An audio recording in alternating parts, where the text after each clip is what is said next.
unang panahong ako pa ang mahal at di pa ang baboy. At saka ang presyo ng mga bilihi di pa binababoy. At ang mga kahoy ay bagong tanim pat di pa kinakahoy. Daghoy ng pag-ibig ang nasa dibdib ko at hindi pa naghoy.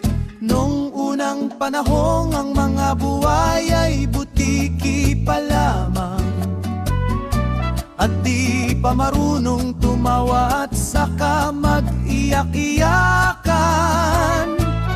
At saka uso pa ang nuno sa punso, pati ang tigbalang ay tahimik akong nakikipaglaro sa katahimikan. Nung unang panahon na ang tumataas ay presyon pa lamang at hindi ang presyo nitong gasolinang parang may sabwatan. At ang pamasahe sa sinasakyan mo ay pwedeng balikan. Ay sagana akong nakikipamuhay sa kasaganan. Nung unang panahong kalabaw pa lamang ang ginagatasan at hindi ang pobreng mga manggagawa't mga mamamayan.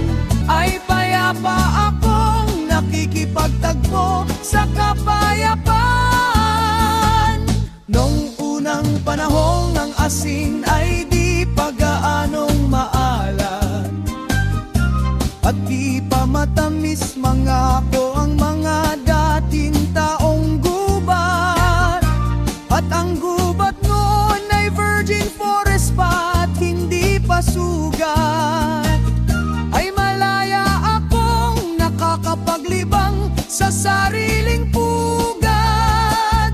Nung unang panahong ang gamot sa sipon ay singa pa lamang at saka sa uboy ginat kalamansing pinasirinuhan. At kapag may lagnat ay wala pang swab test, banyos at suob lang.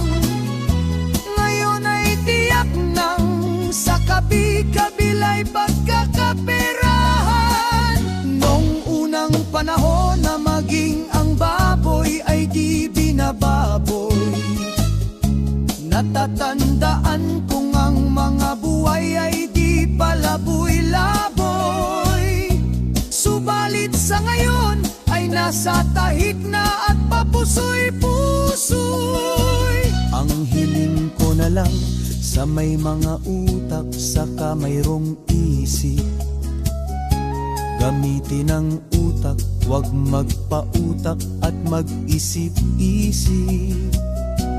At ang isipin mo ay ang iisipin ng anak mong paslit pagdating ng araw, kung ang araw nila'y muli pang sisilip.